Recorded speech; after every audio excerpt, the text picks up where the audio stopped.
Welcome to Jason Cavness Experience. I'm your host, Jason Cavness. As a reminder, on April 17th at 2 p.m., I'm talking at Military CritiCon in Arlington, Texas at the Hilton in Arlington. I'll be talking about leveraging your content to create more opportunities as a military creator. Our guest today is Morgan Rogers. Morgan, thanks for being here today. Yeah, thanks for having me on. I'm excited. So I always try to start with hopefully it's a softball question. Okay. Talk about what either what you do for fun, your hobbies, or how you take care of yourself. Oh, that's always a fun question, right? I was like, during the wintertime, I try to ski a little bit. I'm not great. I thought whenever I moved to Washington that I was going to be up on the mountains all the time and I was going to be the next Lindsey Vonn or something, but I'm a solid blue skier. I swim a couple days a week. I just started getting back into that to try to get into shape, work on these little baby guns of mine.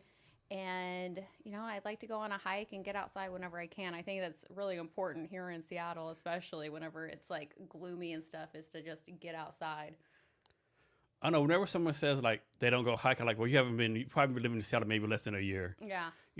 Everyone goes hiking here for some reason. I know, we're always ready, and that's a part of the style too. It's like everyone looks like Scoot up just a they're little ready. bit. Yeah, Oh, yeah, sorry. It's like everyone's looking like they're ready to go on a hike at a moment's notice most of the time as well. So I don't know if people realize like how freaking hard it is to actually swim, right? It's like actually physically hard, right? yeah, well, to me, I think that it's a little less. I enjoy it just because I don't, you don't feel so like sweaty and gross the whole time that you're doing it. That's a bit on your joints and stuff. Yeah. So yeah, I'm in there with all the other old ladies that are working on their joints and their knee problems. And how long, like, do you like swim like 20,000 laps at a time? Like, how do you do that? I usually just set my watch and go for an hour. Okay. Like straight for an hour? Straight for an hour. I Man, go like you in hella front fine stroke, shape. You're in good back shape. stroke, breaststroke. You got to switch it up a little Yeah. bit so you don't feel so burnt out. And how often you go skiing? This year, not much at all. It's been pretty shitty as far as The snow's been bad, right? Yeah, it has been. So not as much as I wanted to. I think I've only gone like twice this year. You have like a go-to place you go to? Most often we go to Snoqualmie just because it's close and nearby. Like Crystal. Would love to get up to Whistler more often, but just... You ever go to Snoqualmie Casino? Yeah. I love that place. Yeah. I haven't been in so long. Cause I used to catch a bus for Tacoma, but they canceled buses. It took too long. Mm. I used to always go to Cigar Bar in there. That's a real good cigar bar. Oh, nice. Yeah. Yeah, you can find me at the craps table. Yeah. Yeah, it's like I love the feeling of the dice in my hands. It reminds me of like childhood and playing Yahtzee a little bit. Yeah. Yeah. Anything else? Any other hobbies? I don't know. I mean, skiing, swimming. Yeah, hiking. I like going and trying new restaurants, new bars. I don't know if that's necessarily a hobby, but it can be, feed right? my gluttony. It can't be right. Yeah. So, are you from here?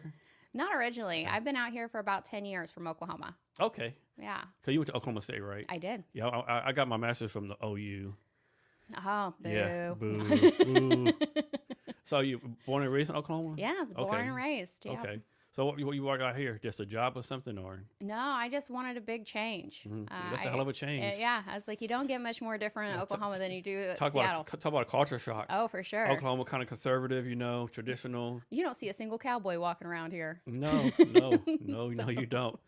Unless they're dressed up for like LGBTQ day or something, Yeah. And it's usually kind of a sexy Coca-Cola cowboy. Yeah, unless they're copying the YWMC song or something, right? I thought it was so funny whenever that movie Twister came out, and there's like that was it Glenn Powell, all sexy and cowboy in it, and everyone's just like, oh yeah, and I was like, well, that's not what the rest of them look like down home. I was like, trust me, I wouldn't have left if there was good looking cowboys like Glenn Powell walking around town.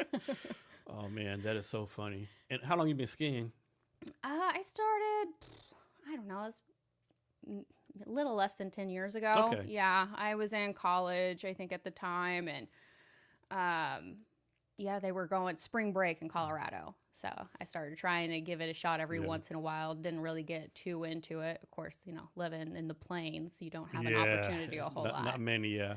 You ever do snowboarding? Just strictly skiing? I tried snowboarding first. They look a lot cooler than skiers. I thought skiers looked all preppy. Yeah. I remember watching, I don't remember what the Disney movie was back in the day, but, the skiers were preppy assholes and snowboarders were cool. Well, I just sucked at snowboarding. I did nothing but cry for 3 days on that mountain. It just wasn't for me. Yeah, I think like old people like skiing slow. I think snowboarding generation. The X Games and stuff like that. Yeah. What's that name of the one lady? I think her name is Ling Gu. She's from San Francisco. She competed for China. I think she Oh, won the yeah. bronze or gold medal in the skiing. I didn't know they did that stuff like that in the X Games, like skiing and stuff. So I was just strictly snowboarding. Yeah. Yeah. So I that's think she pretty does cool. like the back cross country Yeah. skiing. Yeah. If she flips in the air and stuff. Yeah. Yeah, well, there's some badasses out there. That's not me. Yeah. That's not it. No. Any other hobbies you think you might want to take up that you're like, man, I want to do this? You know, what was it, like a year or two ago, I was in Florida and like the Keys, and I did a scuba diving thing. You know, I spent a couple hours in the Yeah. pool, and then they took you down to some shipwrecks. And I thought that was the coolest thing ever. Just being down there and pretending I was a little fish. So I would love to get into that. I was actually looking this summer at seeing about taking some courses and getting certified. Yeah. And I hear here in Washington State, we have just some of the coolest scuba diving. You can see octopus and all kinds of crazy I'm stuff. sure you got to put on some kind of special equipment because I'm sure the water is like freezing. Yeah. I think you have You're to not do a going. dry suit. You're not going there in no bikini. No, God, no. Yeah, it's definitely not like a Florida or Hawaii, nice, feeling good swimming, but No, that'd be fun to do. Yeah, there's so many cool things and fun things to do, right? Just like, yeah, there's a lot of things to do, right? Because all it costs money, you gotta have time and stuff to do it, right? yeah, that is the thing. Everything costs money and everything takes a lot of time, and finding the time. Yeah, that's a big thing, right? Yeah. So what is business development, right? Because I think there's people. Is it like sales and marketing combined? Is it separate from sales and marketing? Like, what is business development? For me, I think it's a little bit of both. I very lovingly consider myself a nerd herder at my job. So I have my staff of people that I'm working with.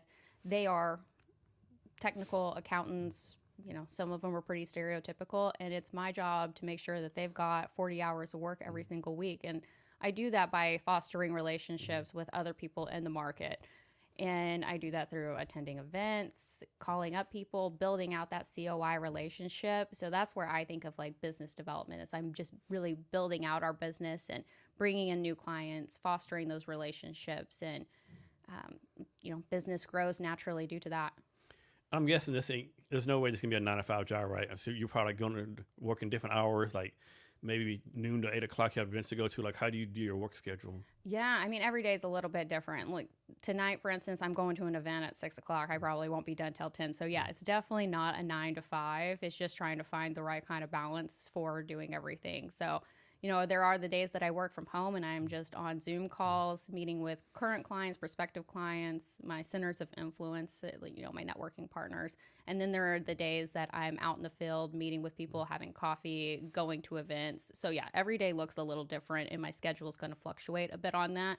I do work with accountants, so getting up early is just their jam. I cannot make them stop for whatever reason, getting my ass up at 6 a.m. some mornings, but... Let me ask you this, right? Just a general, right? Yeah. I think accountants and bookkeepers have this stereotype, boring, introverted, like numbers.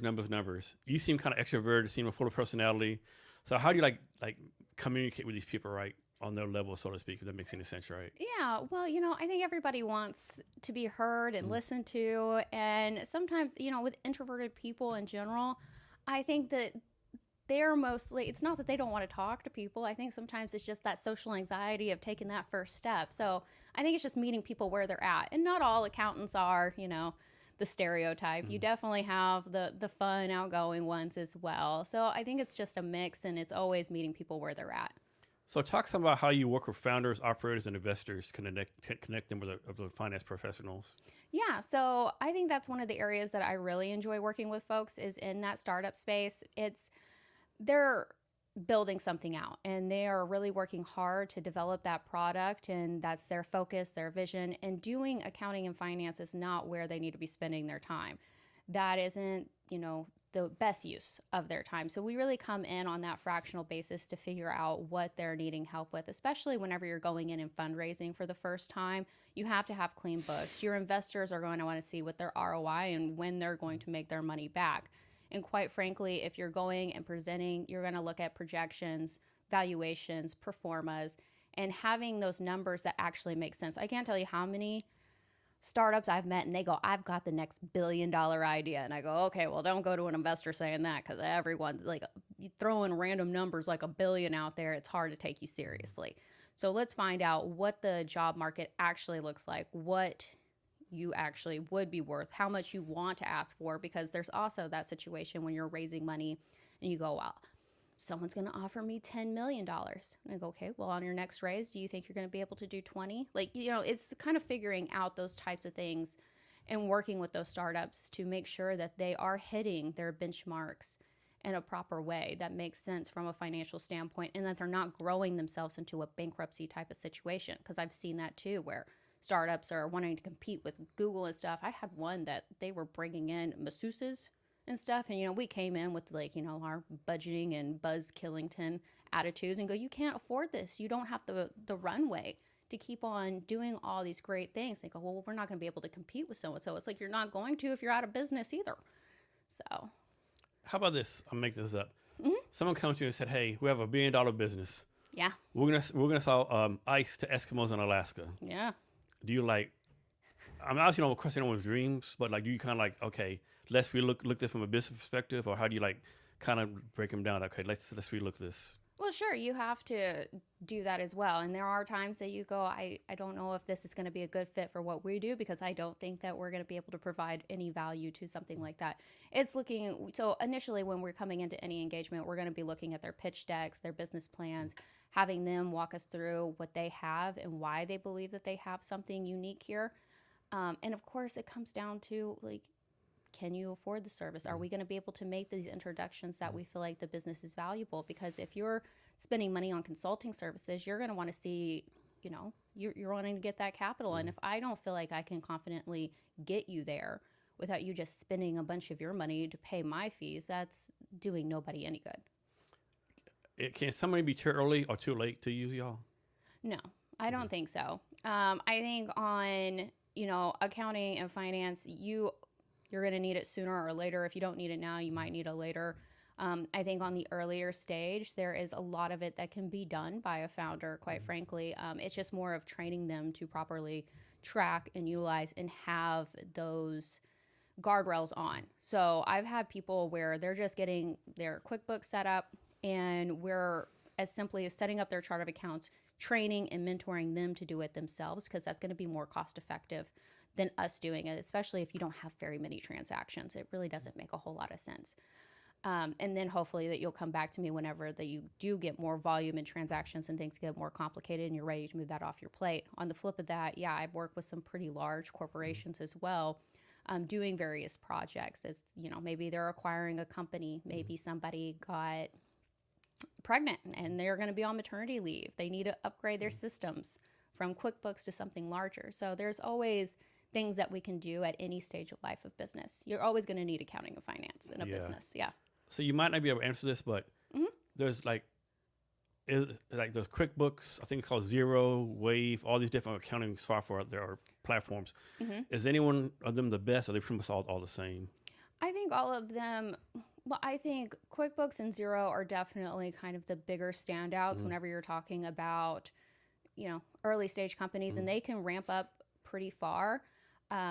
I think most of my clients are on QuickBooks. Okay. I think they offer a pretty... They're the most well-known one, right? They're the most well-known. They've got a good technology, especially their online platform. They've put a lot of money in developing online in the last few years, and so it's really good. I think where Zero stands out is if you are doing foreign exchange currencies. They were based out of Australia, so that was kind of where they saw a gap in some of the QuickBooks stuff, and I think maybe where they can be a little competitive on that. So y'all have your own internal platform like that y'all use, or you use something else? Nope, we use whatever the client's on. So we're not forcing anybody to be on any type of software. So no NOW CFO platform is just whatever they use. Okay. Yeah, it's whatever they use. I don't, I see some people that do that because they're getting paid to put you on this software, and I feel like sometimes that's not really having the client best in mind. It's kind of scammy a little bit, Yeah, I mean, of course I want to get my kickbacks and stuff, but is that really the best platform for you? And each business is going to be different. A tech company is going to be different than a manufacturing versus construction, and if I'm selling everyone Sage, no matter what their size or problems, industry, that to me, that doesn't always work well. Is there a certain industry I prefer to work with, or is industry agnostic? It's pretty agnostic. I would say that just in the area, being here in Seattle, we do work with a lot of technology, nonprofit, construction, manufacturing, and like professional services. I would probably say that's like the top 5 industries that I'm working with. But Now CFO as a whole is a national corporation. So there is times that I've utilized other markets to help me out with something if I don't have the right skill set. So for instance, I don't do a ton of publicly traded companies, and I had a biotech company that was going on to the NASDAQ out of Canada last year. And I was like, well, I don't really have, like, it's a very particular skill set that they were looking for. Down in San Francisco, they do a lot more of publicly traded companies. And so they had somebody that had worked in biotech, had done publicly traded, that we just utilized that resource instead. Is there like an off-the-wall company you're working with right now? Off the wall. Yeah, like I'm like, only example I think of was like marijuana, but not marijuana, like something like this off the wall, right? Like kind of weird, random, that people won't expect. Well, I always think about like any of the sin industries. A lot of people don't want to touch them. So yeah, when you talk about marijuana, cannabis, alcohol, we've done casinos and card rooms. Yeah, I mean, I don't know. Everybody's money, as long as it's green, I'm good to take it. I know, right? Yeah. I know, right? I'm the same way, yeah. So how do you go about, what is your business development process? How do you find customers? Yeah, so I mean, a lot of it is through my networking partners. A lot of what I do is based off of referrals. And so it's getting to know other business leaders in the community and trusting me with their clients. That's a big chunk of it. Next would probably be attending various networking events and trying to connect with CEOs at those events personally. So talk about networking, right? Mm-hmm. I know it's sad you'd actually do probably one networking event once a day, right? Because there's always something going on, right? Yeah, you can. But how do you know you're getting the best out of the networking event? Because some networking, if you go to, you're like, man, I've just wasted 30 minutes of my life, right? Like, you go to a networking event, how fast you're able to say, okay, this is worth my time, or okay, this is a waste of my time. How do you go about that? Yeah, and in the beginning of any business development role, that is the hardest thing, is to figure out what is the best use of my time. You got to kiss a lot of frogs before you meet that prince, right? And there is times that I've attended events that I go, okay, like, yeah, that wasn't great. There was, I went to one and everyone was super nice, but it was like a pest control guy, a mortgage broker, a real estate. And I go, yeah, it's all B2C. Wonderful people, but like, is that going to bring me any business? Probably not. Maybe eventually I'll have a pest problem at my house, but it's not going to be something that's good all the time. So I do think that is about finding those right work. And like, whenever you go to an event and you can tell that it's not going to be like, you don't have to feel like you have to stay or do anything. And then I say, really working with people, asking them what events they're going to, what's valuable, just asking the question a lot of the times takes you really far. And the worst is you go to an event and it says one thing, but it's like completely has nothing to do with the title, nothing, like completely different. Like what? Like, okay. Yeah. Like, is this a Fritz and Beta or something, It can be, yeah, for sure. So I have a good networking story for you, I think, right? Mm-hmm. So one time I did a networking event down in Tacoma, right? Plus small business, whatever. And first 30 minutes of networking, right? So I set up, and there was like 200 people, there were a lot of people there, right? So they're putting a table of 8. And so I was a new guy. So I pitched what I'm doing for 2 minutes. Next person was selling sea oil from the Red Sea to cure cancer. Next lady was reading hands. The next lady would hypnotize you. Next person has secrets somewhere else, right? I'm like, I'm not in the right place. Yeah, I mean, it sounds like an interesting day, though. I'm like, man. You got your stars and your palm red. I mean, it sounds like a lovely Saturday. Yeah, it was, but man, and they all looked the part too, right? Mm-hmm. The people who said she could hypnotize you, she's a hypnotist, they all looked the part. So that was very interesting, yeah. Yeah, I mean, those make for good stories at least, though. At least, yeah. So do you have any go-to networking events you attend, like on a regular basis? On the regular basis, yeah, there's a few that I really enjoy going to. Like tonight, I'm going to Founders Live. I think that's tonight. Yeah, where's that going to be at? ThinkSpace. Okay. Yeah, so we've been sponsoring that. I haven't been there for so long. I know I haven't either. So I'm excited to go. I think I went there we used to be what's called used to be founder feature, something like that. Oh yeah, I think it was called a and the Feature Rework. Friday. Yeah, I used to go to those with Nick Hughes. Yeah, he's done so much for that over the years. Like it's crazy how fast that's grown. Yeah, it's been a lot of fun. So yeah, we're doing that one. It's really great for those really early stage people that have kind of got an idea and want to get out and meet people. I also attend like the Association of Corporate Growth, which is more middle market, attorneys, investment banker types. I guess that's less fun than the Founders Live. You know, it's a little, it's fun in its own way. It's a different crowd it's for fun. sure. They have their own type of fun. And then, you know, I like more industry specific type of things. You know, I'll do like a women in manufacturing or women in construction. Okay. I you know, being a lady, I do like the women focused events. What are some other good ones? You know, the Seattle Finance Collective. I had joined them, and then we do our own. You ever go to New Tech Northwest with Brett Green? You know, it's been a while since I've attended that. Yeah, I'll go those maybe 4 months. Yeah, he always puts on a good event, right? Yeah, I was like, you know, it has been a little while, but I need to get back into that one. And what was the other one that I had gone to recently? TIE. Okay. The TIE. Yeah. I'm trying to remember what that stand is for now. But they put on some really good ones too this, right? On the east side. This is my own opinion again, right? So Seattle, there's like Founders Live, New Tech Northwest, Startup Haven. There's so many startup things going on. Seattle Startup Week, Seattle Tech Week. Yep. But it's not like they're all in the silos, right? It's not like they really collaborate and connect with each other, right? Yeah. Why do you think that is? You know, I often wonder that too, because I have attended events where, like you said, like the Startup Haven, Bob's doing poker the same night as, you know, Nick was doing Founders Live, and it's like a competing event because it's the same people essentially that would be attending these. Yeah. So I'm not really sure why. And it's always been like that for some reason. I don't know. Yeah. I don't know if it's just a Seattle thing. I don't know. Maybe other cities have the same challenge. Maybe it's a turf war. They're just like, this side of the street, we go to this event. I know, right? Yeah. That would make it more fun. Gang. Oh man! So talk about the events y'all put on. Yeah, so I mean, I'd like to host something at least once a month for, you know, various things. In January, we did like smashing into the new year. We did a rage room. So, and then we went to Hellbent Brewing. So we called it like breaking shit and raising hell. In February, I did a women's event where we brought women executives to do a little paint and sip. March, we did March Madness. My next one coming up is going to be a Masters watch party. So we're going to go to Top Golf and just swing some clubs, hang out.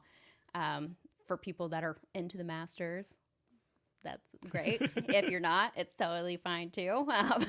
But so talk about this. Since you bought like women manufacturing and stuff, right? Talk about what's your advice for people who like are the only one in the room, like only woman in the room, only black person in the room, only vet in the room. What's your advice to someone like they're the only person in that room? I always say that you own it completely, because you know what? Whenever you're the only person in that room, you're going to be the one that they remember. You know, I've been one of 3 women in a room full of 200 people, and I go, well, guess what? They're going to remember me tonight.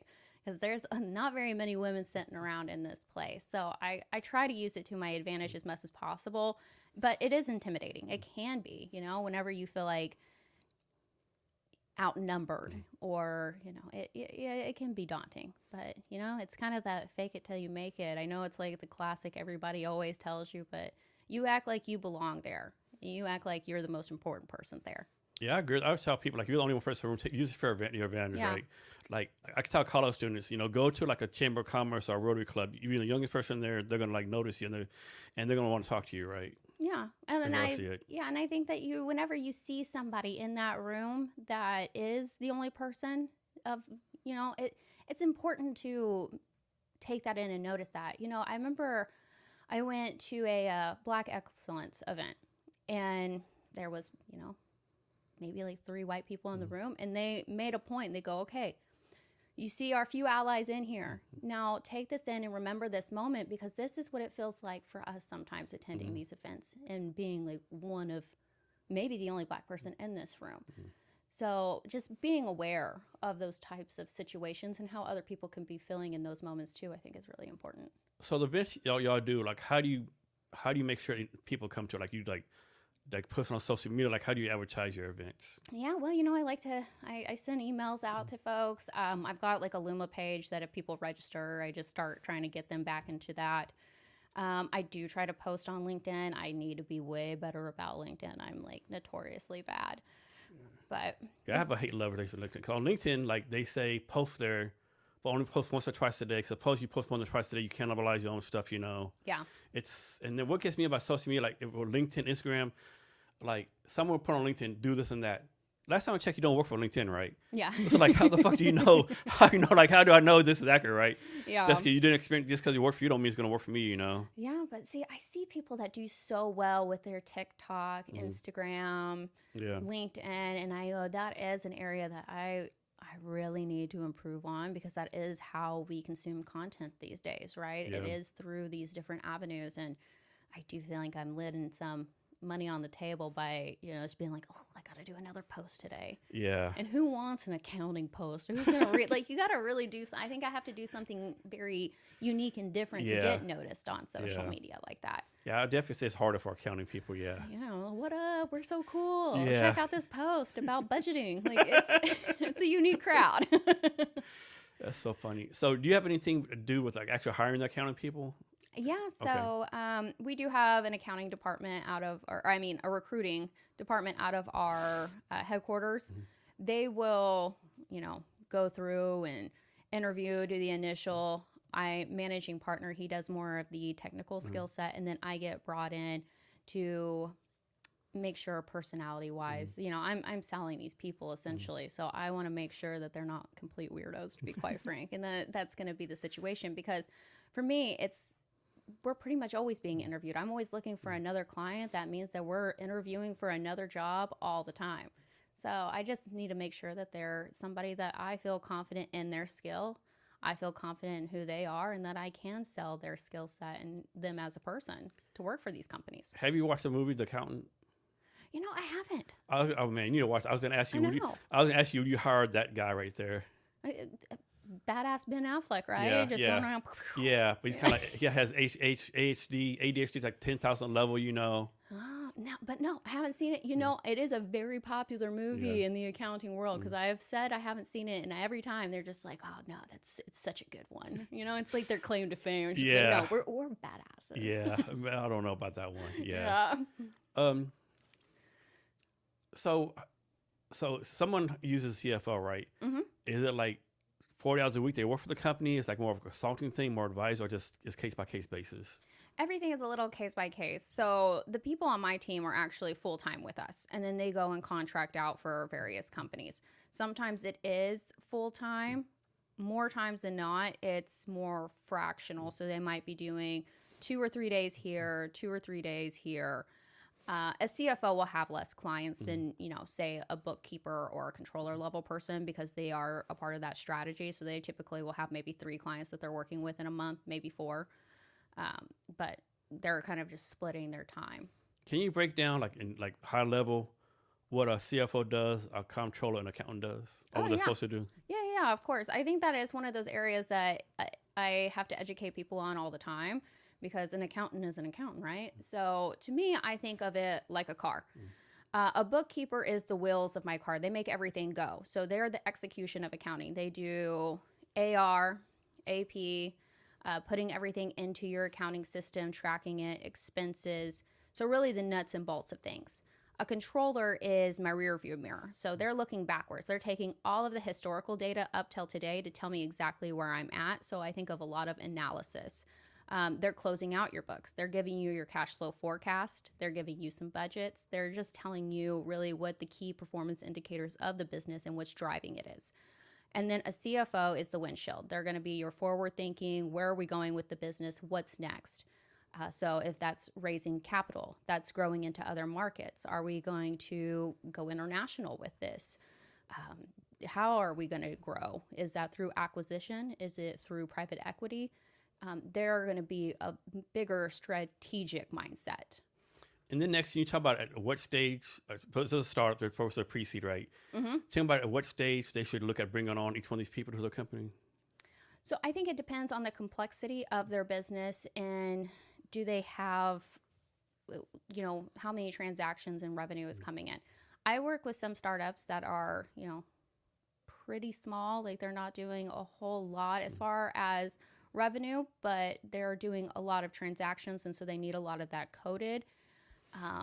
And if they have that if somebody in their office has a financial bend, then maybe that person just needs some training, and we can kind of get by with that for a bit longer. I would say with like a controller, You're usually looking, so a bookkeeper you can bring in pretty quickly, I feel like most of the time. As long as you have some transactions going, I usually go maybe a couple hundred transactions, maybe.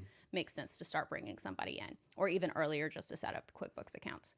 A controller is usually a little bit higher level because you need some revenue to be generating reports. And a CFO, yeah, I think that they're much higher. So, because you can get away with a controller for a long time. They can do some forward thinking stuff. So they can put together some projections. They can put together some of the forecasts, at least the ones that I'm working with. They can do a lot of analytical FP&A type of work. So a lot of the times whenever I meet with people, I'm trying to push them more into a controller bucket just because they go, I need a CFO. It's going to sound good. So you kind of try to bring them back down. Like, yeah, I go, this person's going to cost you less. You're going to get the financial reports that you're looking for. A CFO is expensive and high powered. I get if it sounds good to an investor, but an investor that knows their stuff will know the difference anyway, right? They'll see the value. So it's so different for everybody. It's hard for me to go, if you've made X revenue, it's that time, because I don't think that's necessarily true. I've got like pre-revenue companies, but they've got a lot of investor money in there, and they do need a CFO. So it's hard for me to really answer that one. So let's suppose a company comes to you and they say they want to hire a controller, right? Does the process work where you just, okay, here's Tom Brown, here's their controller, or do you got to give them like 3 or 4 people to interview? It's a little bit different for everybody. It depends on what the client is looking for. So initially you're going to meet with me. I'm going to hear about your business, what systems you're currently using, what are your goals, challenges, what the opportunities and potential solutions are going to look like. From there, I would typically go, okay, I've got Jeff, Jeremy, and Tuan. I think that they're really good. They've worked in your industry. Based off of like my interactions with you, I think maybe Tuan is the strongest one as far as like what I think is going to match well. But I'll share resumes. I will set up interviews. I want to make sure that person, because I might be able to align the skill set, but not necessarily am I going to go, oh, you're going to like this person more than the other one, right? And I want that to be your decision as well. I do meet some people that go, you know what, whoever you think is going to be the best, let's just do that. I'm putting it all in your hands. But more times than not, yeah, we're doing more of a deeper. So I do that. Then we do a deeper dive discovery session to go into the nitty gritties of what they really need and get them interviews with a few people. Has this ever happened? And of course, this is illegal, right? Someone said, hey, I know I shouldn't say this out loud, but man, in my experience, I just believe females are better at this, or I believe guys are better at this, or I believe this is better than this. Mm-hmm. Yeah, I mean, has that happened, and how do you deal with it? Sure it has. Yeah. I mean, I get the one not too long ago that did not want to work with a woman, and didn't want to talk to me. So it still strikes you that those 2026, right? Yeah, that it still happens. And in Seattle, right? Was it crazy? I can understand if it's like Oklahoma or Texas, right? Yeah, but no, it's happening here. That was just a couple of weeks ago. Man, that's crazy. Yeah, I mean, it still happens. But honestly, sometimes I prefer when people are just going to let their bias right to my face. I prefer too. Yeah, I go, okay. Well, I know what we're dealing with. You don't want to work with me. Let's see if I've got somebody that will. But sometimes you go, I don't want to work with assholes. Yeah. Like, I've got enough at this point that I don't have to. But thank you for letting me know who you are, right? So yes. So on average, how many companies do your CFOs or controllers have on their plate? So everybody, there's a few different. I think a CFO will typically have between 3 to 4 clients. A controller might have more between 4 to 7, because some of them will have where they're just coming in for month-end close, and just, because some of my clients already have a full-time bookkeeper, and they're just doing that month-end close, doing maybe a board package, meeting with investors to do that review and go through the financials. And so that doesn't take a whole lot of their time. It might just be a day or two at the month end. How do you deal with with a customer, we'll say they're needy, right? They're like, I know the controller's only being 20 hours a week, but man, I want them on call 40 hours a week. Yeah. No, I know I'm only paying for this, but I demand this. Yeah, well, that is a situation where you really have to align the expectation, because you go, I mean, we're not, the idea is that we do have other clients. If you ask us a question, there is an emergency, we do understand that this is business, and we will jump on those things. We have a team behind us to do that.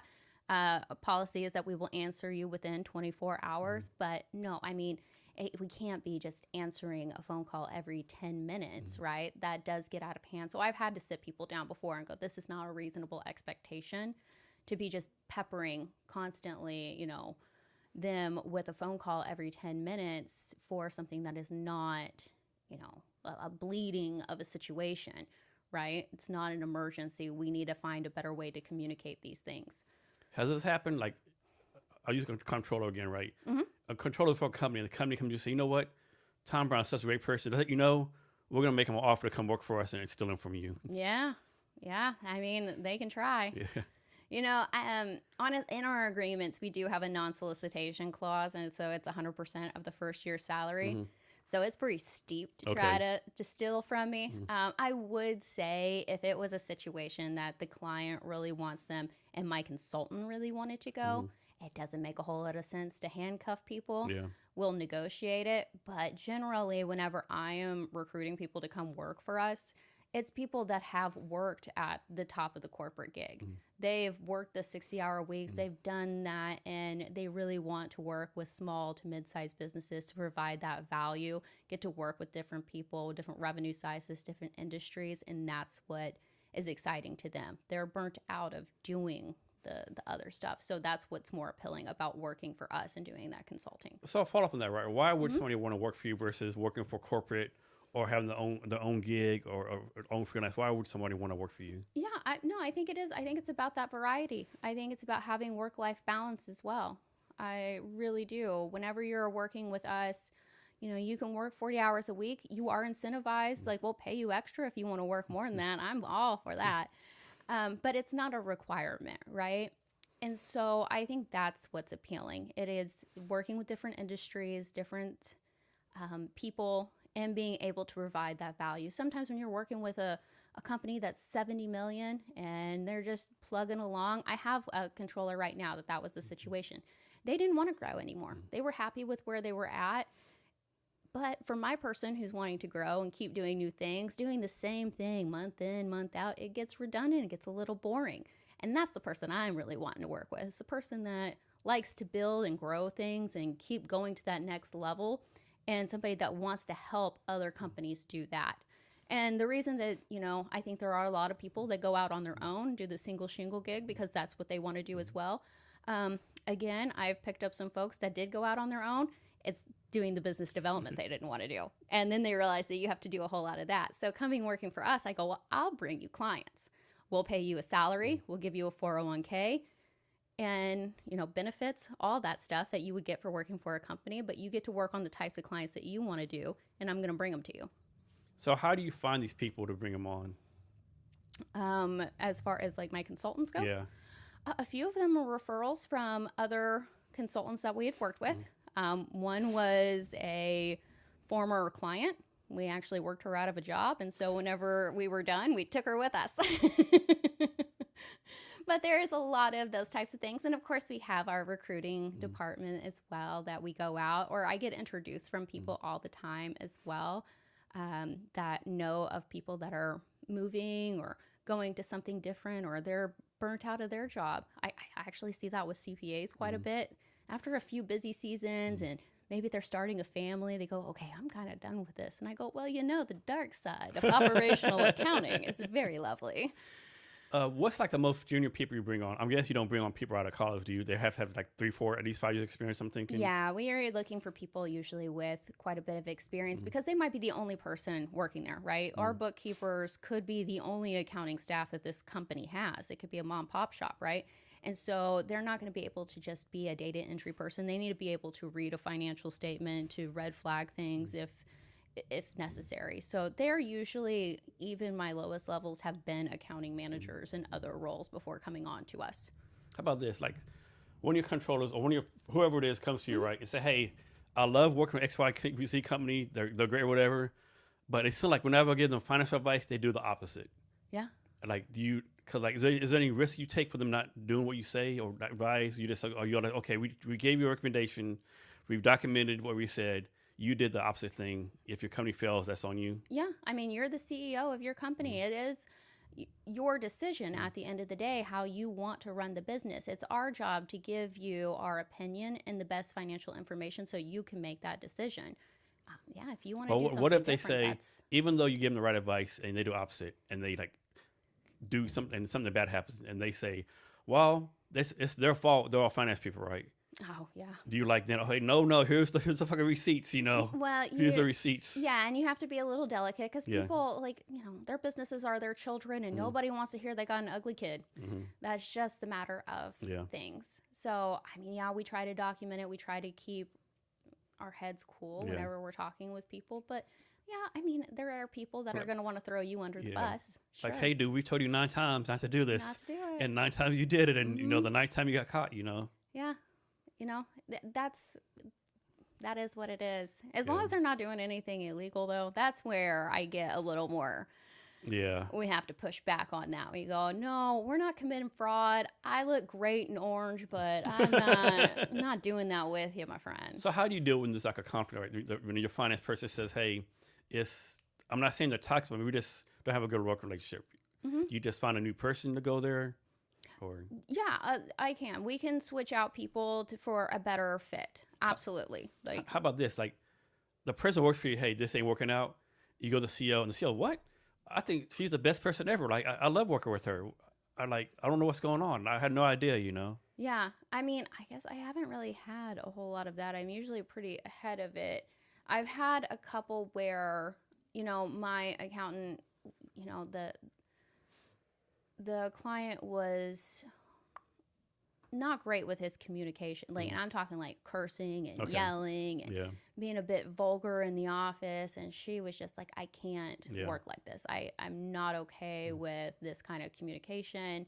And so, of course, he didn't see a big problem with it because that's how I talk. I'm off the sleeve. I don't give a shit. And I'm like, well, she does. Yeah.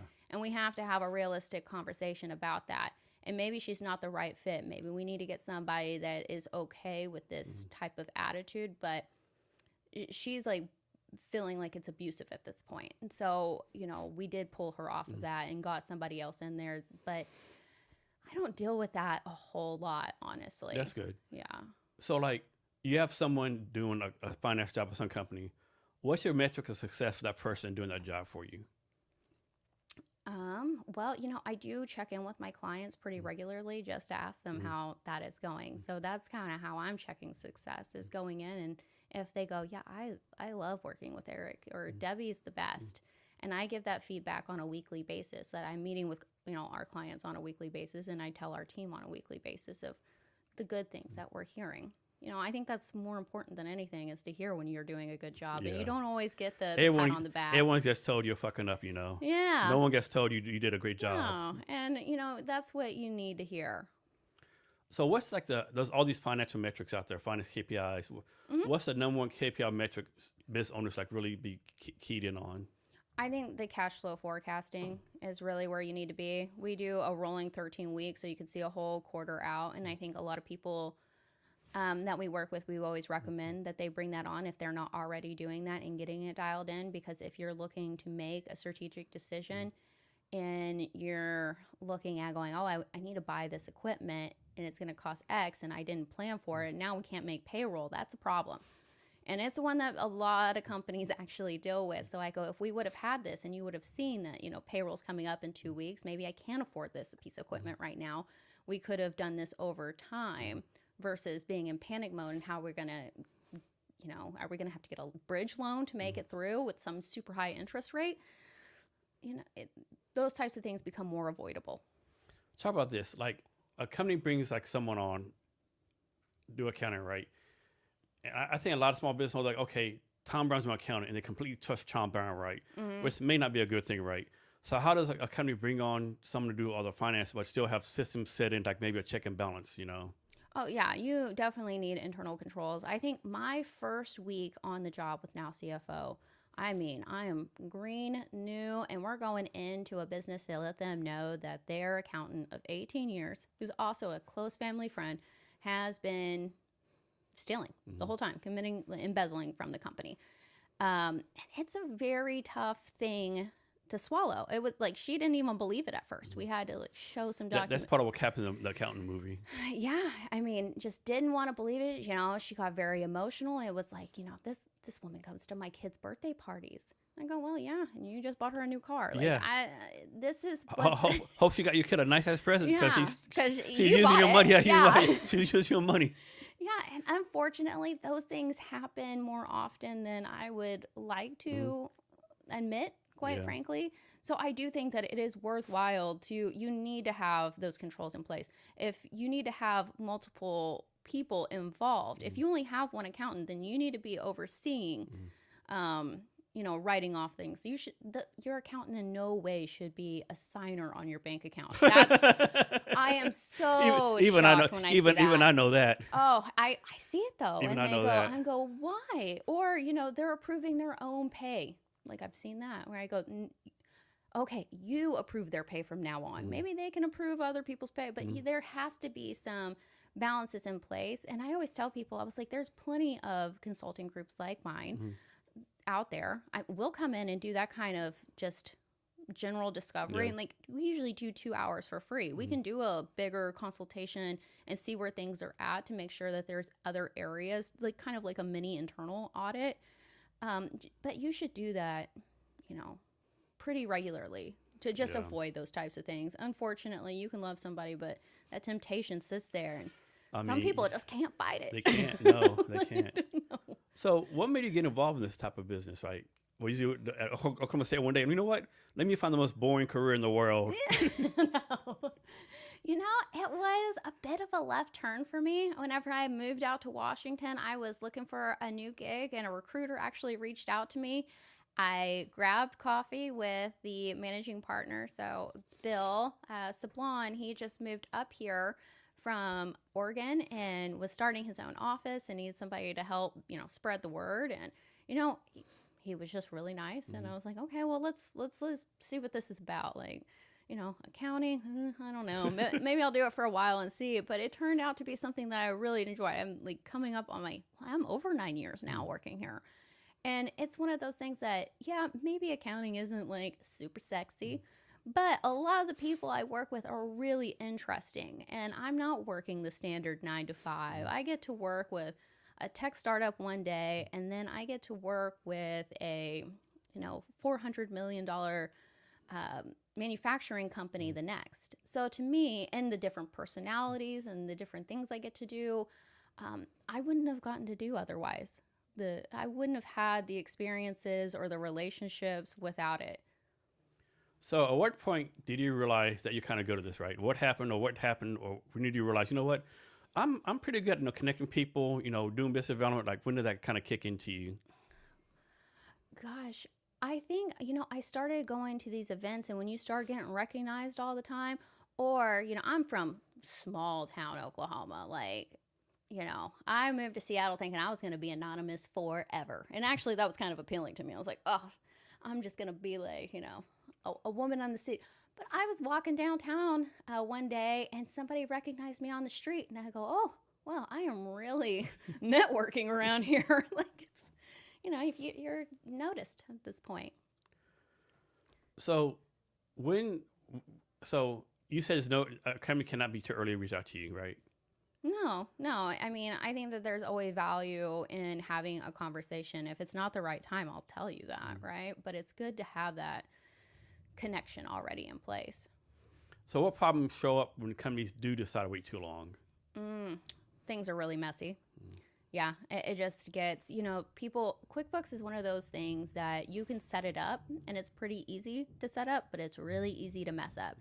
And whenever we're going through, months or years of transactions that were not set up correctly, that weren't categorized correctly, the chart of accounts is just a mess and not accurate, that becomes expensive for people, quite frankly. I mean, personally, I love it. It's a big project for me, but it's really sad to see sometimes when you let this go on for too long.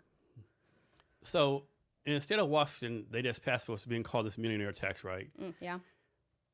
And I think the fear is like all the millionaires are going to leave. And I read somewhere every time a millionaire leaves, like they take like $10,000 with them.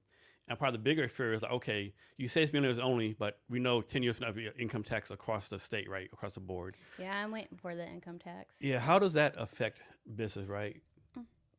Well, yeah, I am having that conversation with several business owners that are looking to move their corporations out. It seems like Nevada has become a hot spot topic. Where else? Was it Wyoming? People are moving their domiciles. So there is that risk that is going to be continuing. People are going to consider what their tax implications are and what states are going to be more enticing to it. I don't think it's quite the doom and gloom that we see sometimes on TV. I mean, look at California, still one of the biggest economies in the world, and they have all those big taxes too. So I don't think everyone's just going to up and leave, quite frankly. But yeah, it is something to watch. Yeah. And with California, some of them, man, if they this is how badass the economy could be if they just had like more, common sense, Yeah, I mean, I don't think. Yeah, I don't think the millionaire's tax is like the way to go necessarily. I think that it'll be tough on the business community. And $1 million in Washington isn't. No. Now $1 million in Mississippi, that'd be something, right? Yeah. But here, it's But luckily, I'm far from making $1 million right now. I mean, right now you are. So what's some of the biggest financial mistakes you see founders making, or small business people in general?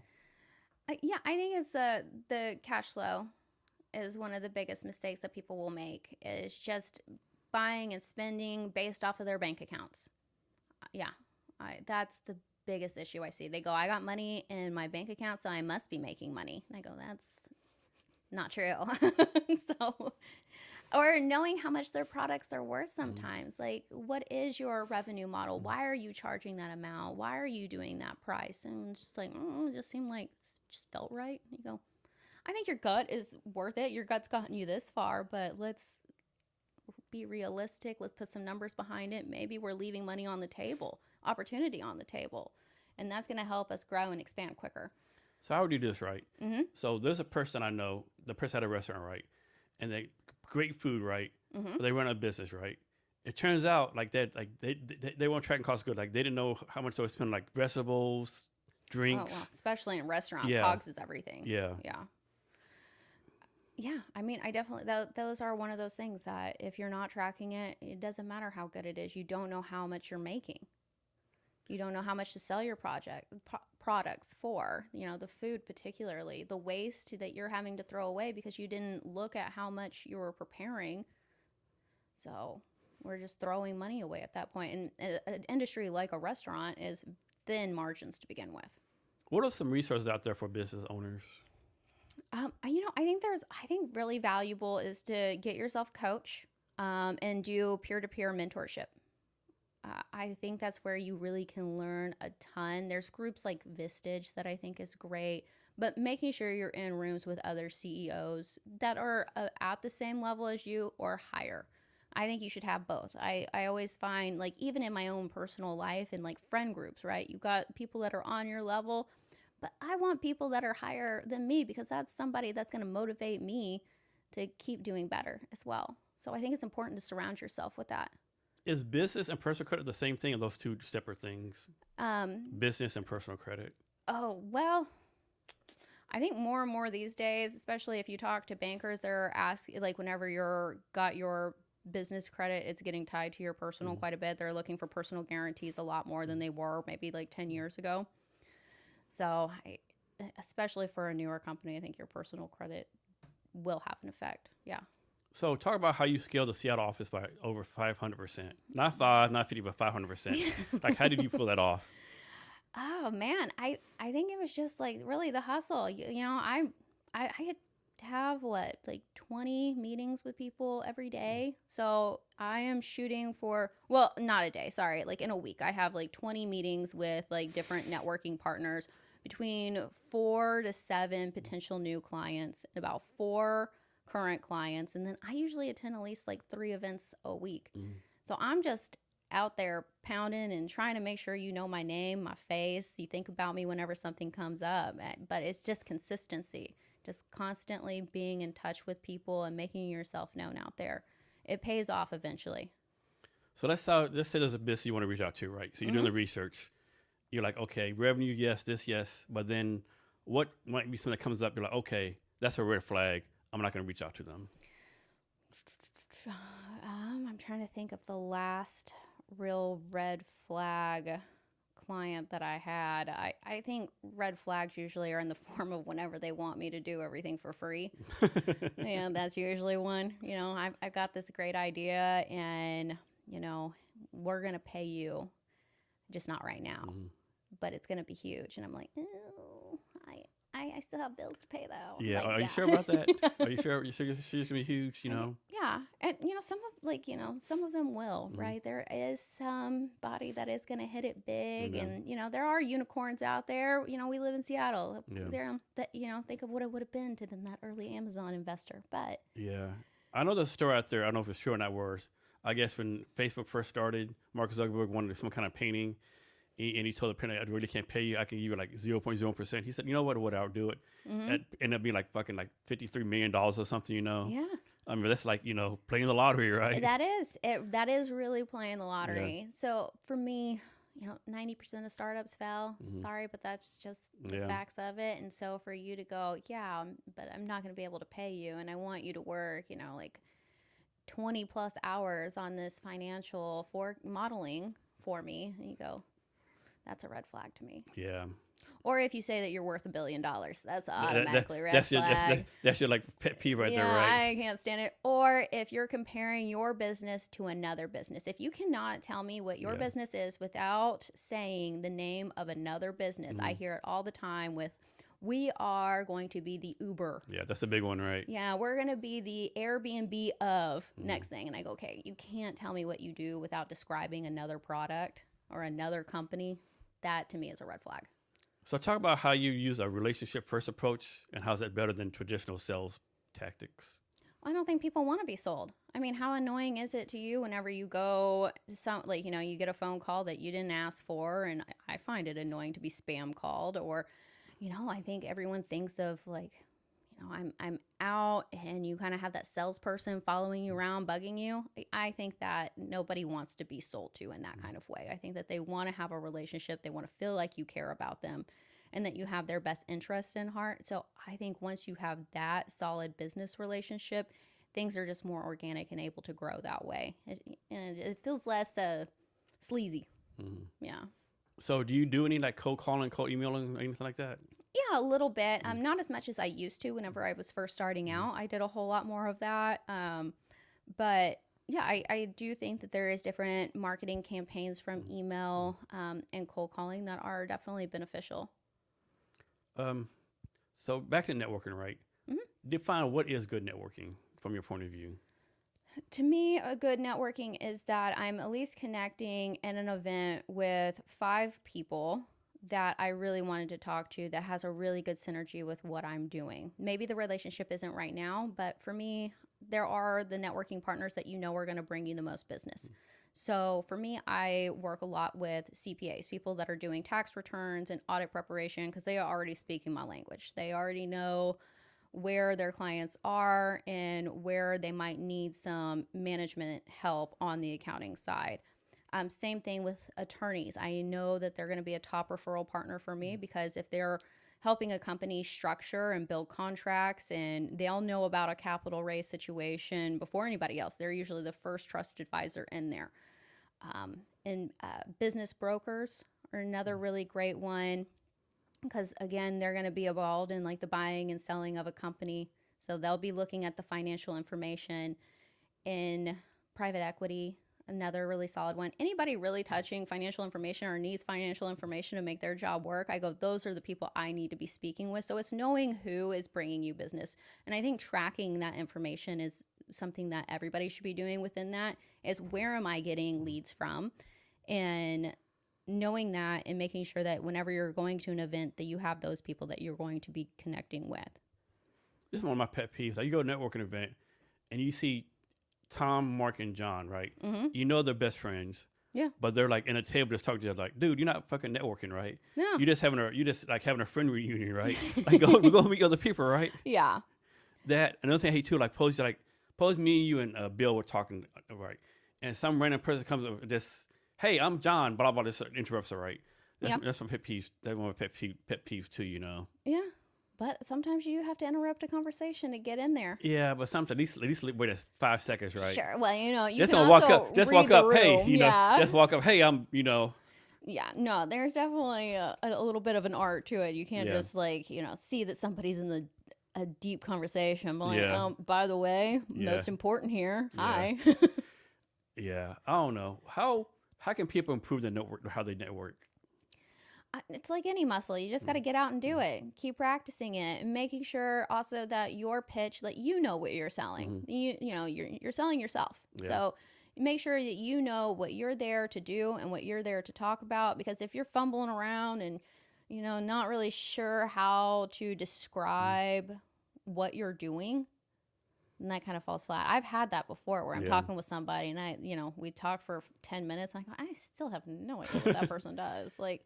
Yeah. That's not great. So make sure you have that dialed in. And if you need help with it, there's plenty of people out here that, I'm happy to talk with you about it. I'll be straight up with you if I don't understand what you're doing. Talk about this, right? I think a lot of people mess up the follow-up, right? A lot of people meet with somebody. Oh, yeah. And they're like, well, the network event was Tuesday night. I can't email them on Wednesday morning. That's too soon. And then they forget. 3 weeks later, oh, shit, I was supposed to email this person, but it's 3 weeks. I can't email them now. You forgot, right? Is it ever too late or too soon to follow up and with networking? I would rather do it too soon than too late because they're going to forget who you are. Yeah. Right? It's definitely harder to reconnect. I don't think that it's bad. I don't believe in the whole dating rule anyway. Like, I got your number. I got to wait 3 days so I don't seem desperate. Yeah. Like, just send the email. Yeah. Just shoot the phone call and go, hey, I really enjoyed talking to you last night. You'll also, I think it's important to have a hook. Whenever you're talking with somebody, maybe they mention that their kid had baseball the next day or they were going away for the weekend. If you can add in a personal detail to me that you go, oh, well, they were really listening to me. I'm going to take that extra minute to do that. If you wait 3 weeks, I'm going to forget. But at the same time, I go, just because I didn't reach out in 3 weeks doesn't mean I'm not going to. Sometimes, I've had it happen. Life just got real busy. Yeah. And I've sent that email going, hey, I've had your card sitting on my desk. It's been haunting me. And I'm so sorry it's taken me this long. But you were somebody I really wanted to connect with. Let me buy you a cup of coffee. Let me get you a drink, and make up for that lack of communication on my part. So when you go to a networking event, like me, if I go to a networking event, my goal is connect with 3 people, right? Yeah. 3. And more obviously, but I want 3, right? Do you have a personal goal to connect with a certain number of people? Yeah, I was like, I like 3 to 5. Yeah. Yeah. So, yeah.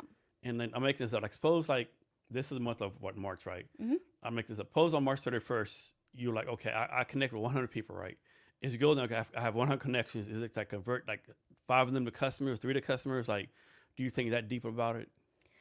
Well, for my sales cycle is super fast. Whenever I meet with somebody, they usually already had a problem. So if I'm connecting with you, I'm figuring out what your problem is. So pretty fast. Okay. Yeah, within a week, I need to be on my thing. I need yes or no. Yeah. What do you need? Yeah, because you didn't reach out to me because accounting's going well. Yeah. Right. So. What's that store no one goes to a mattress store if they don't need a mattress? Yeah. So let's just get to it. What do you need? And if I'm not the right fit, why is that? And maybe I know somebody that is. So what mistake you see people make when they try to build professional relationships? What mistakes when building professional relationships? Oh, that's an interesting question. Gosh, I'm blanking. Maybe getting too personal. Yeah. I was single when I first started this gig. You got a lot of dating opportunities. You get a lot of dating opportunities, yeah. And you got to be careful with that for sure. Let me buy you a drink. Let's discuss this over dinner. Yeah, well, I attended a few meetings that were dates that I did not realize. I remember even one, I was hanging with a banker, and I was like, oh, well, come to this. This is this attorney you probably should meet too. And you could just tell this guy was not feeling it. I was like, oh my gosh, I totally brought another man on this date. Oh, that's so funny. Yeah. So beware of that. Yeah. So what makes when you do your events, what makes a great business event versus one that's kind of forgettable? Well, I think you have to have a hook, something that's interesting to do, especially in this post-COVID world. I mean, I'm getting to the point where I'm working from home a lot. I think most people are. And going to just another happy hour is just another happy hour. And if I'm not in the office like I used to be, going home and being able to stop in, it's not great. So I'm starting to do things that, I want to do myself. I would have done anyway. So like in May, I'm planning a puppy yoga. Okay. Me, I love puppies. I need to do some yoga, man. I got to be able to keep touching my toes. So, I go, and that's going to be something that other people are going to resonate and want to do as well. So I go, if you're hosting something, make sure it's something that you actually want to do. If it's something you'd be like, oh, I don't want to even do this myself, then why would other people? So how do you do your schedule, right? I was at 9 to 5. Like, is it right? I'm guessing you're not a wing it type of person. Like you run everything by Google Calendar, or like how do you plan stuff, schedule stuff, keep everything in line? Yeah, my calendar, I live off of it. I even have all my personal life in there too. So if it's not on my calendar, it makes it's not getting done. So I'll even put, you break out times for travel, or you break out times for, I'm going to sit down and get my CRM updated. Hate that. But, I know that I need to block out the time to sit down and do it. And so how do you think about your own personal career path? Yeah.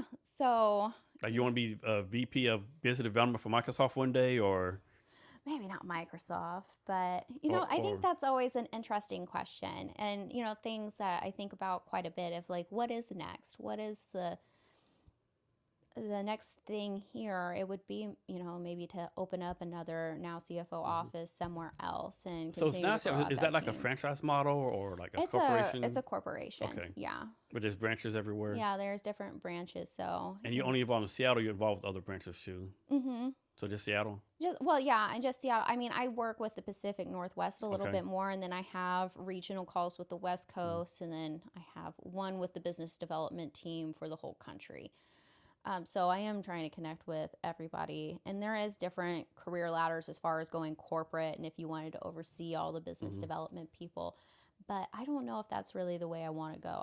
I like working with the consultants. I like working with my networking partners and building up different groups and watching the growth and being on that side of the operations.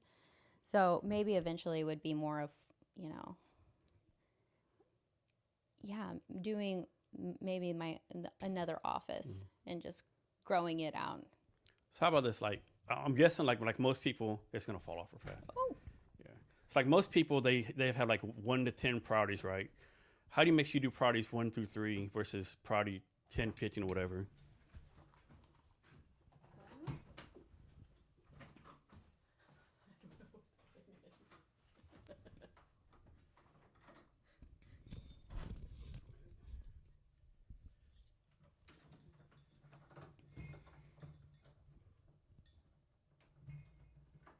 Technical difficulties.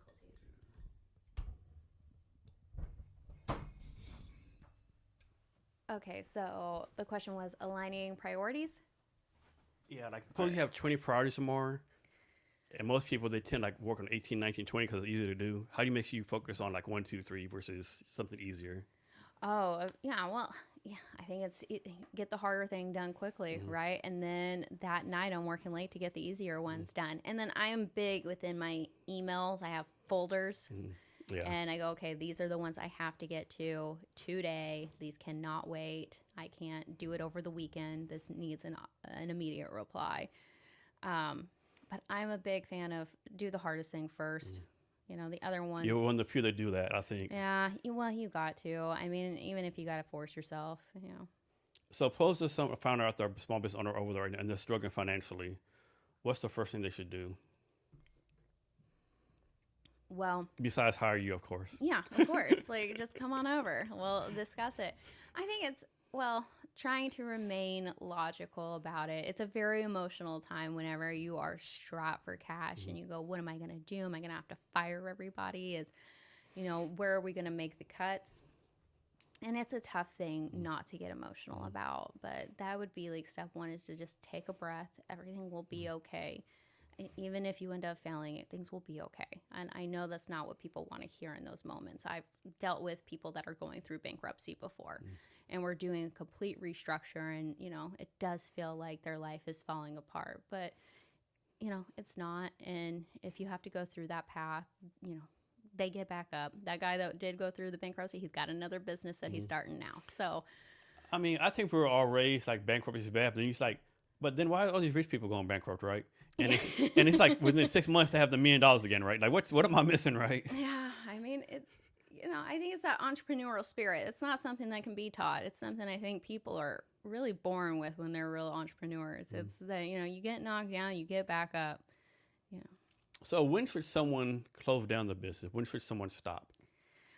I do see that, and there is, I think, a financial point where you go, we're just not going to be able to keep this up.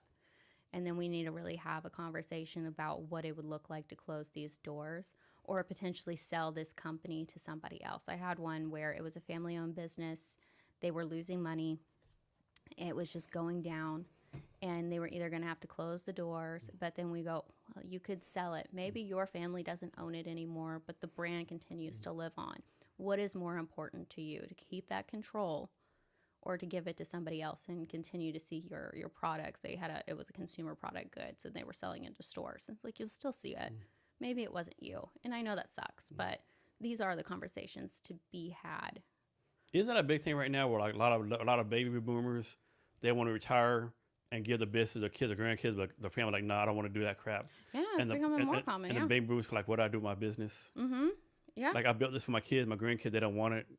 I don't know. It has to. I think I kind of feel like like man, I did all this and they don't appreciate it. Like I worked 30, 40 years for my family. Now they're basically saying, screw you. I have nothing to do. I won't do nothing in your business. That has to be a fucked up feeling, I would think. Well, yeah. I mean, it definitely can. Yeah. I imagine that it does. That'd be kind of heartbreaking, I would think, right? Yeah, I think so. But you go, I think that's where private equity is coming in these days. They are gobbling things up. And I don't know if that's going to be for good or for bad with small businesses all getting acquired, because they're going to be like a few HVAC companies all owned by these private equity guys, and they're going to control the pricing now. I saw that where this bought a bunch of like a plumbing chain out of Florida or something, right? Yeah. So, and they'll be able to control the market. There's going to be less people doing it. Yeah, I don't know about that. We'll see how that works out. But I think that is due to people that, going, I own a plumbing company. I've owned it. Now my kids don't want to be plumbers. So what am I going to do? Well, I'm going to find some, this private equity firm that's going to pay me a bunch of money. And I'm going to go sit on the sand. And you know what? I think that you deserve that. Yeah. But how that's going to affect the economy in the future years, yeah, I'm not sure. Yeah, just like there wasn't a thing recently where all these like companies like BlackRock was buying all these homes. Yeah, just rent out. Like, I definitely like I'm capitalist, whatever. Man, I don't know about that. Like you're pricing people out of homes they can only rent. This just seems so. I don't know. Yeah, and you see the housing bubble and the crisis that it starts. So time will tell. I don't have the magic answer. I wouldn't be sitting here if I knew all the answers. So yeah. So how in tune are you like the stuff that happens in the work, kind of like the oil stuff going on Iran, like business futures? Do you keep track of all that kind of stuff or no? I try to keep up on some of it for sure, just to be aware of what's going out there, and then what I want to dabble, the money that I have into. Yeah, so not talk politics, but like for small business or business in general, what you do, does it really matter like what parties, the governor, what parties, the state senator, who's the mayor? Does all that matter, or I'm sure they changed the laws and regulations some. Sure. But does it really matter? At the end of the day, you still got to produce, you still got to be a big, good business person. So you got to take advantage of opportunities. Yeah. Well, and politics play a huge role into taxes.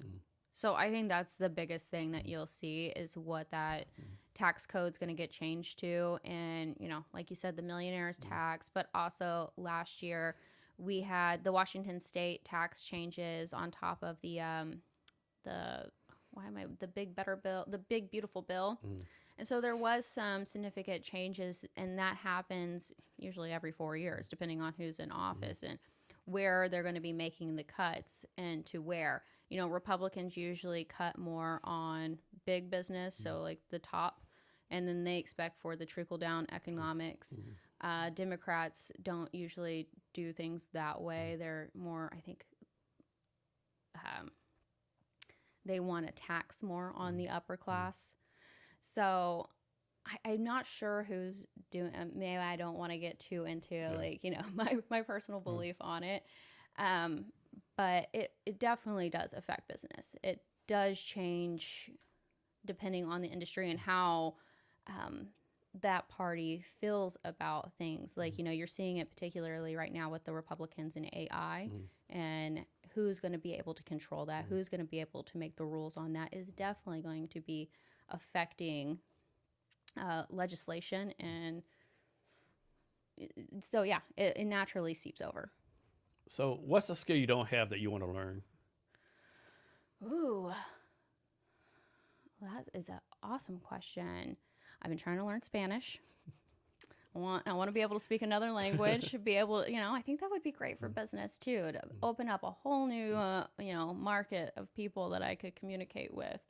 So that is a skill that I definitely want to improve on. Yeah. So how about this? Mm-hmm. So you're going to Founders Live tonight. Yes. Like on average, how many events do you do a week? Usually about 3. 3, okay. Yeah, that's what I shoot for anyway. Okay.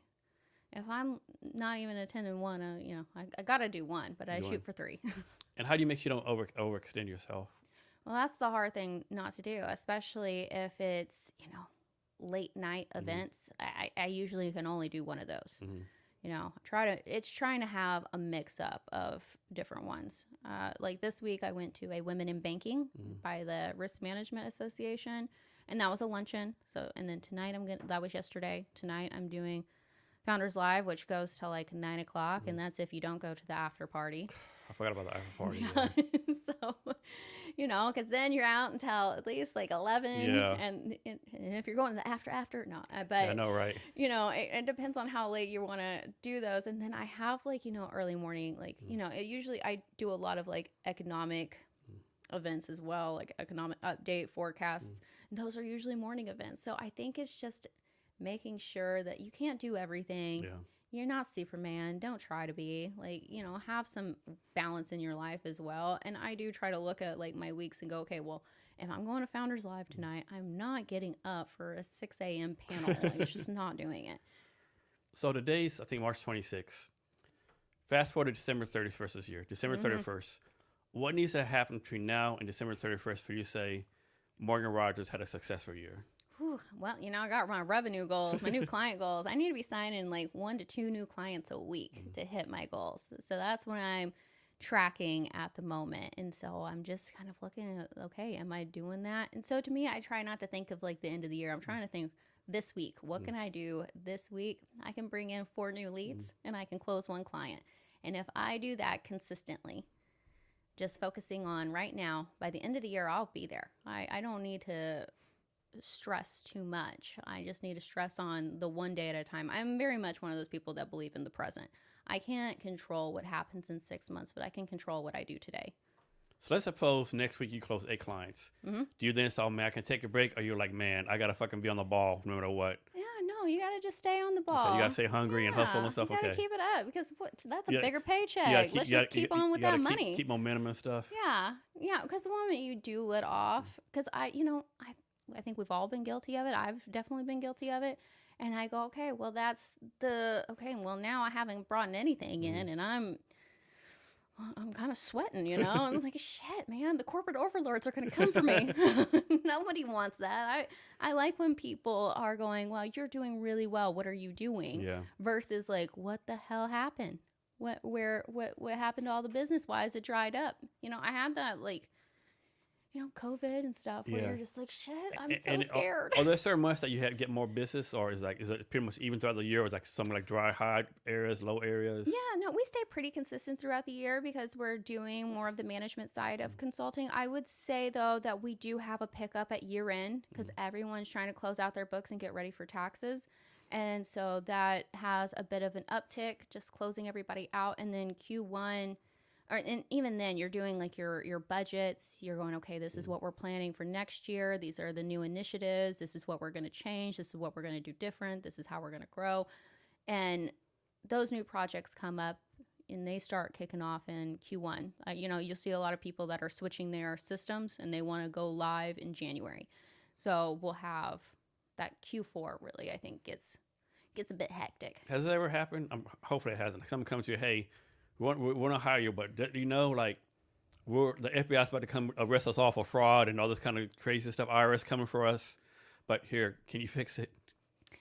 Or you're like, man, no, you're in too deep. It's too Once deep. you said FBI arrest and IRS agents, no, we're no. You know, I haven't had anybody that was in that situation. I have had clients that we ended up firing because they were committing fraud, and you knew that was about to happen. Yeah. You go, we have told you multiple times, like, if you continue this, the government will come for you. Like, this isn't something to play with, you know? I go, I have to wash my hands of it. And so I've got a couple of clients. One, the FBI called us this year. She didn't pay her payroll taxes. You can't not pay payroll taxes. I mean, I thought that was mind-blowing at the time. And so we had to fire her. And they come back and they go, we need all of the documentation that you had. We need to have these discussions. So we're having to get our legal department in because, of course, we have our own non-disclosures and stuff as well. So make sure we're not breaking it. But we have to cooperate with those types of How things about too. someone tell you, hey, you know what? I have 20 employees. I'm paying taxes. To save money, I'm going to make them all contractors. Yeah. I mean, we can look at what that looks like, right? I can do the risk assessment and, what that actually means, especially in a place like Washington these days. I mean, they're trying to get that tied up in a way. Yeah. Those kind of gig working jobs. So, it might be the situation where you think that you're being slick, but you're not. You're going to end up paying more. We can do an analysis, though, and see if that does work or not for you. How about if a company says, you know what? I want to hire American workers and pay all the money or whatever, but like financially, I'm going to give you an example. Suppose a software company, right? They say, you know what? If I was to hire 10 software developers, let's say that's $100,000 a year. Yep. Plus tax, whatever. But instead, I'm going to go to India and pay $20,000 a year. Is that legal? Is it illegal? Is like, how's that work? I mean, no, you can outsource different departments to other countries. Okay. Yeah, I mean, people are doing. Does it all the IRS say time. like, hey, you're losing us tax money? You have to get paid tax to the Indian workers, things like that, or how's that work? Not at this current time. Okay. If you're I wonder doing how come they don't do that. the contractors, I think if you have offices there, so like I do know of people that are doing, like, especially in the accounting world, where they're doing like India and they're actually opening their own offices there to pay less money that way. So the key is to have office there. Yeah, I think if you're a certain size, it definitely makes sense. And then if you have just, depending on how many people that you have, and then there is just having, your contractors. I talked with like a lawyer the other day that is he's hired lawyers in Colombia to do paralegal work. And so he's getting a higher level to do paralegal work or getting attorneys to do paralegal work. I don't know if I would Colombia. want someone like that though. Yeah, it's a business strategy. Yeah. For sure. Yeah, for sure. I don't know. That's interesting. It is interesting, and my thing is I guess you got to be careful though, because sometimes whenever you're cutting, because you want to pay less, it becomes more of a management thing as well. Like, are you actually able to manage these people on the other side of the world, or are you going to have a communication breakdown? Yeah. I mean, I've come into situations where we're working with teams in the Philippines. Some have been really good, and you go, keep doing this, man. Yeah. Like, you're getting good quality stuff, and you're not paying that much for it. Like, hats off to you. But I've seen the opposite, where they didn't know gap, they don't know gap. It's a complete mess. Or it's worse, a complete different time zone. It's a disaster. They speak English, but they don't understand English. If that makes any sense, right? Yeah, and they just agree. I've had that too, where they're just like, I can do that. Do this? Oh yeah, do that. Yeah. Yeah, and you're just like, no, but you didn't. Yeah. I don't know. I don't know. It depends. Do you have a favorite industry to work with? My favorites. Let's scoot up some again. Oh yeah, my favorites would probably be either tech or nonprofit. Okay. I really love working with nonprofits. I didn't think about nonprofit working with y'all. Yeah. They usually are, they're putting all of their money back into the missions that they're working with. So accounting teams usually run real lean and mean in those places.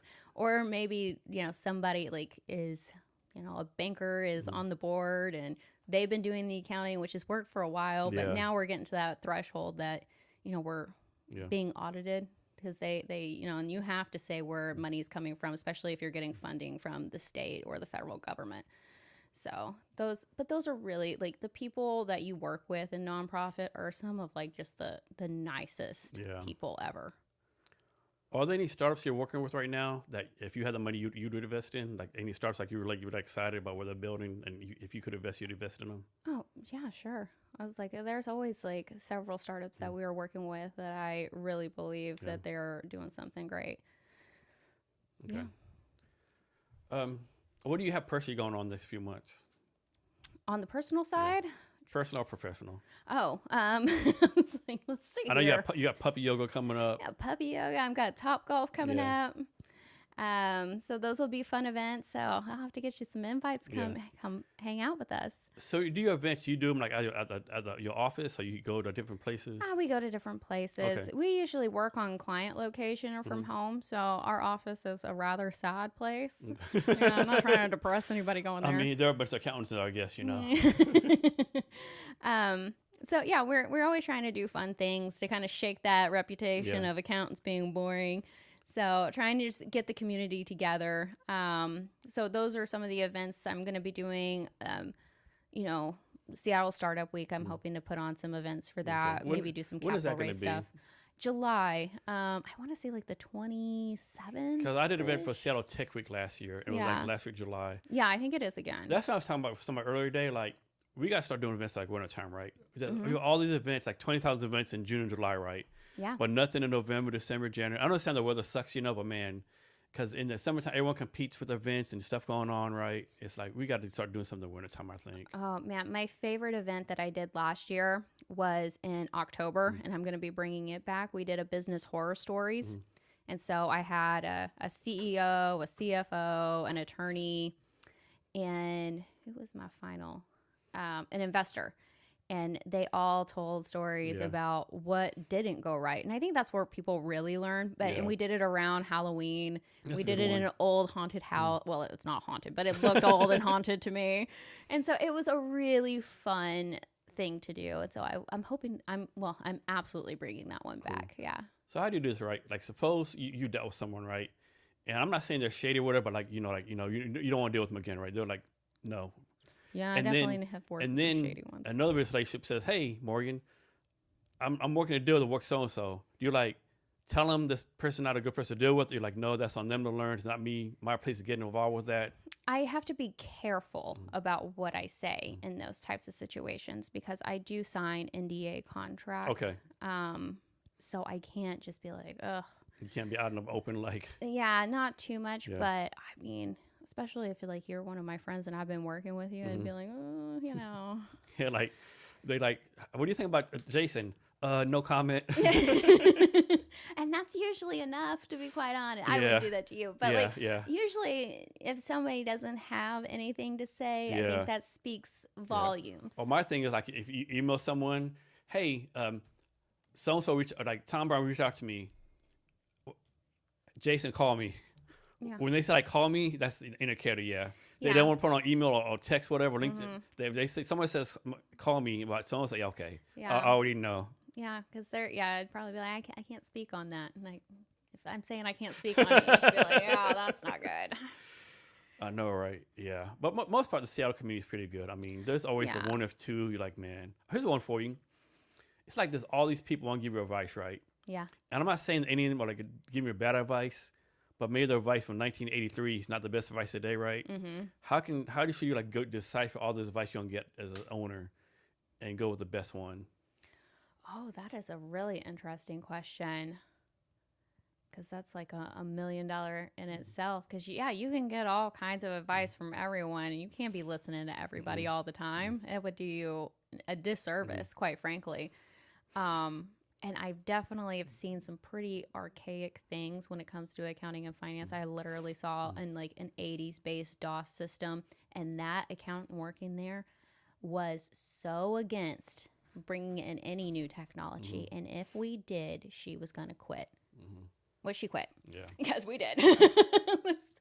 We got to streamline this. Yeah. We're spending way too many hours doing basic reconciliations and things because you're afraid of the future. Yeah. Like And the future we want to bring in is like 30 years ago. Yeah, it's Like not we just want even. to get to the year 2000. Yeah, let's go. So, I mean, I do think that you have to be a little aware of, like, yeah, some people don't want change, they don't like change, and they will be resistant and try to keep you from changing. And how you know that in the moment is sometimes difficult. So I guess I struggle a little bit answering that question. Sometimes it's easy. I have a good friend, Deanna Young. She used to live here, right? Mm-hmm.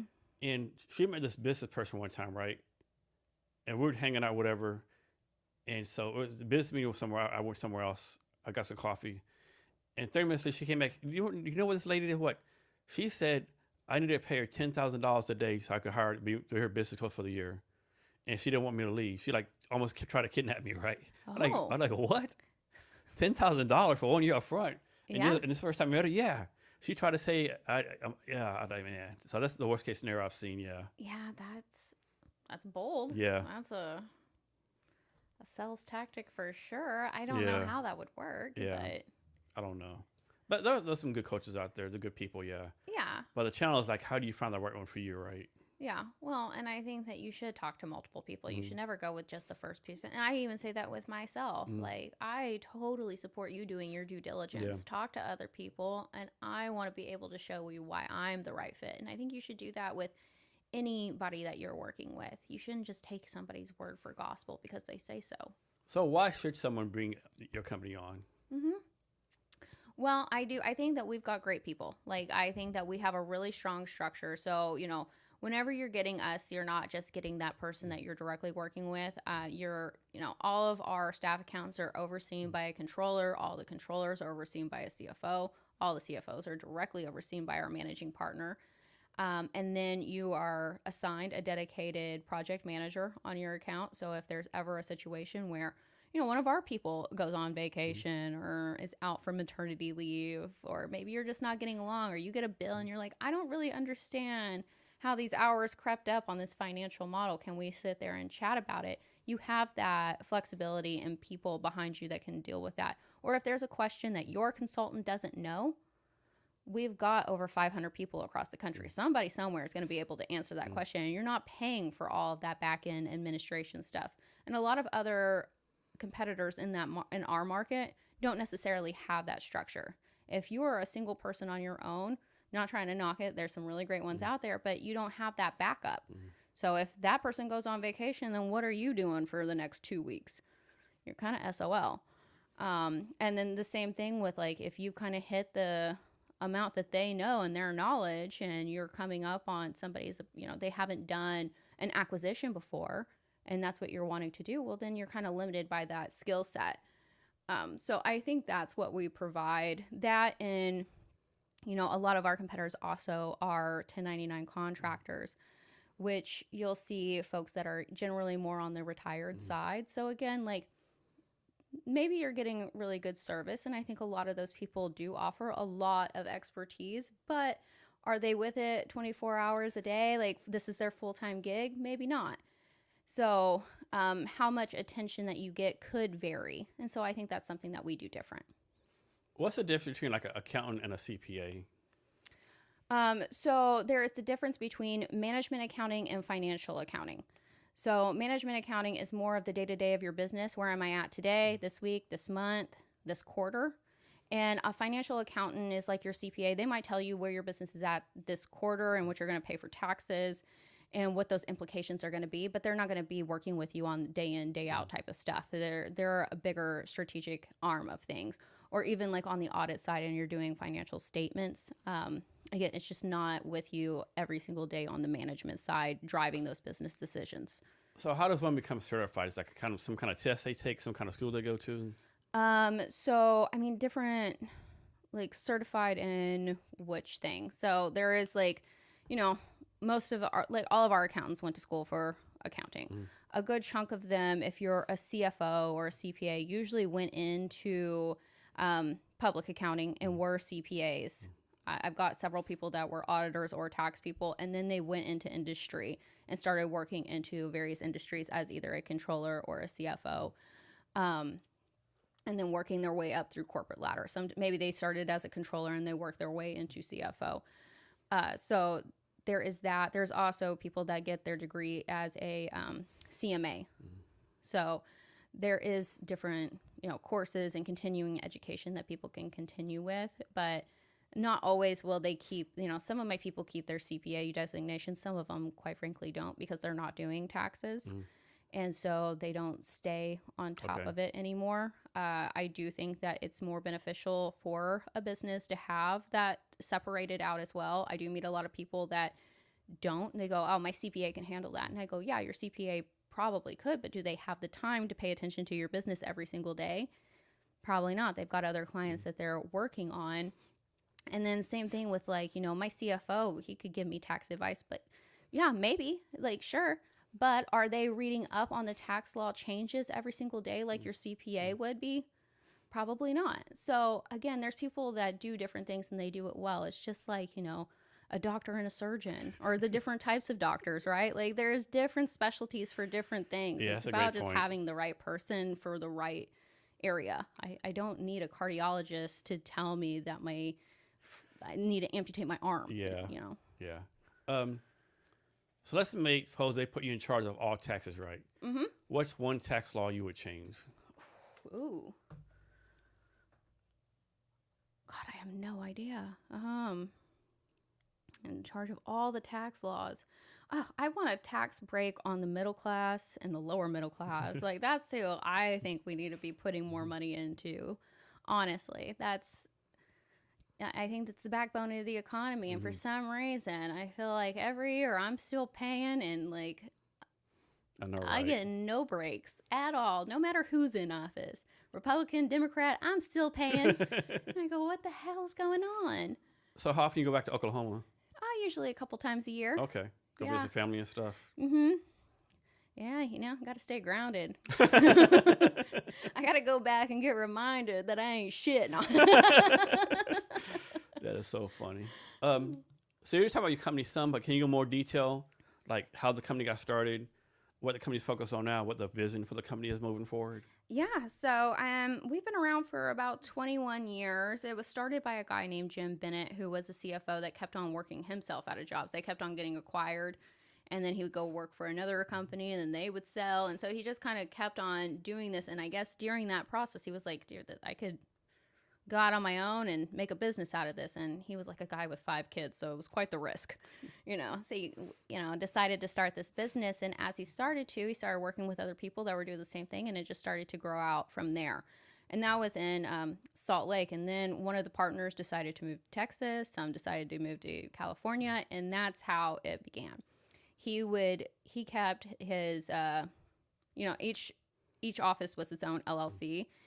With the same common majority owner, founder. And then it expanded to about 50 different offices across the United States. Seattle here, particularly, we've been in operations for about 10. And that's how that was going. And then last summer, actually, the founder decided to sell his shares to private equity. So now they took all of the LLCs and wrapped them up into one corporation. So that was the big change for us last year. And I think the idea is to get all the offices this one firm versus, again, we all were kind of our own LLCs operating our own way and with our own systems and our own, a little bit of everything. The proposals look different in Seattle than they would have looked in Texas. And now we're kind of standardizing all of that. So that's where we're moving towards as of right now, is standardizing those processes and getting to all of the offices to work more cohesively. And so Pacific Northwest, we're trying to be more of a unit together here than we were necessarily before. It almost I think it's going to be better going forward because there was a little bit of that gang beef, tariff war. You're just oh, no, don't come on my turf. Portland, stay down in Portland. Now I don't necessarily have so much of that feeling, right? So. And what's the future plan?